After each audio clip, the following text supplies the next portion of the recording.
Magandang araw sa inyong lahat. Ang ating paksa ngayon ay tungkol sa cancer sa cervix or cervical cancer. Ito ay isang mahalagang paksa na direktang nakakaapekto sa kalusugan ng ating mga kababaihan. Sa presentasyon na ito, tatalakayin natin ang mga mahalagang impormasyon tungkol sa sakit na ito, paano ito maiiwasan at kung gaano kahalaga ang pag-alam sa mga sintomas at regular na pagsusuri para sa maagang pagtuklas nito. Ano ba ang cancer sa cervix? Ito ay isang uri ng cancer na nabubuo sa cervix o leeg ng matris. Ito ay makikita sa babaang bahagi nitong larawan na ito. Ang matris ay nasa gitna at ang skwelyo ay nandito sa baba ng matris. Ito ay karaniwang nagsisimula bilang abnormal na pagbabago sa selula na matatagpuan sa cervix kaya nagkakaroon ng cancer. Ang mga pagbabago ito ay kadalasan dulot ng impeksyon mula sa human papillomavirus or HPV. Mahalaga na maintindihan ng karamihan ng mga kaso ng cervical cancer ay maiiwasan. Sa pamamagitan ng tamang impormasyon tungkol sa pag-iwas at regular na screening or pagsusuri, malaking tsansa at posibilidad na makaiwas sa sakit na ito. Hindi tulad ng ibang cancer, ang cervical cancer ay may mataas na tsansa na maiwasan kung maaga ito madetekta at matugunan. Bakit natin pinag-uusapan ng cancer sa cervix? Ito ay isa sa pinakakaraniwang uri ng cancer sa mga kababaihan sa buong mundo. Sa katunayan, dito sa Pilipinas, napakataas ng bilang ng mga nagkakaroon nito. Napakahalaga ng pag-unawa sa isyong ito upang mapaghusay natin ang mga estratehiya sa pangangalaga, maitaas ang kamalayan ng publiko, at maitaguyod ang mga programang pangkalusugan na nakatuon sa tamang screening at pagbabakuna laban sa HPV. Ang bawat kaalaman na ating naibabahagi tungkol sa sakit na ito ay maaring makasagip ng buhay. Kaya naman mahalaga na lahat tayo ay may sapat na impormasyon tungkol dito. Tingnan natin mga numero para maintindihan kung gaano kalawak ang epekto ng cancer sa cervix. Sa buong mundo, may humigit kumulang 604,000 bagong kaso ng cervical cancer at 342,000 na namamatay mula rito taon-taon. Isipin nyo, halos kalahati ng mga nagkakaroon ng sakit na ito ay namamatay. Dito sa Pilipinas, ang cervical cancer ay ang pangalawang pinakapangkaraniwang uri ng cancer sa mga kababaihan. May 7,277 bagong kaso at 3,807 na namamatay bawat taon. Ang mga estatistikong ito ay nagbibigay diin kung gaano kaimportante ang pag-unawa at kamalayan tungkol sa sakit na ito. Ang mga numerong ito ay hindi lamang mga statistics. Ito ay kumakatawan sa mga buhay, mga ina, mga anak na babae, mga kapatid at mga kaibigan. Kaya napakahalagang patuloy nating itaguyod ang kamalayan at mga hakbang para maiwasan ito. Ngayon, pag-usapan natin kung paano maiwasan ang cancer sa cervix. Ang pangunahing sanhi ng sakit na ito ay ang impeksyon mula sa human papillomavirus or HPV. Ang virus na ito ay nakakapagpalaganap at maraming uri or strain nito ay maaring maging sanhi ng cancer. Ang HPV ay karaniwang kumakalat sa pamamagitan ng sexual na kontak. Kadalasan, ang impeksyon ay nawawala ng kusa. Ngunit sa ilang mga kaso, lalo na ang mga impeksyon ng mga mula sa high-risk na uri ng HPV, ito ay maaaring humantong sa pagbabago ng mga selula na maaaring maging cancer.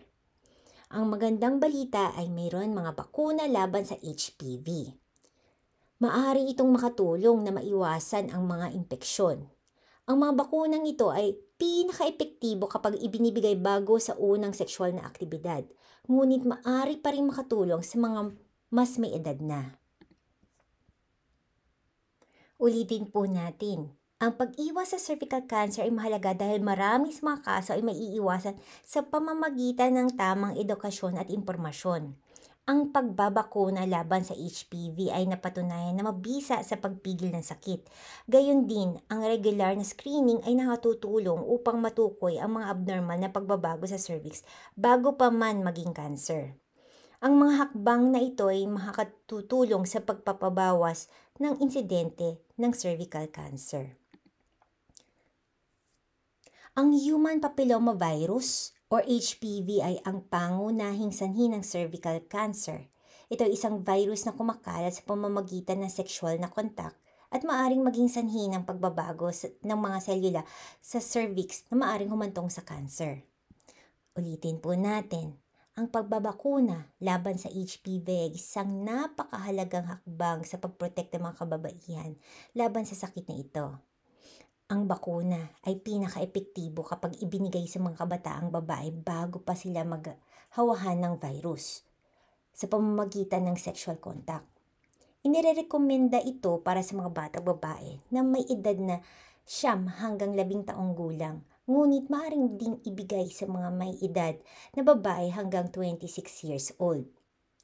At hindi lamang sa mga kababaihan ito binibigay, maaari ding makareceive ang mga kalalakihan ng mga bata mula 9 hanggang 14 na taon gulang.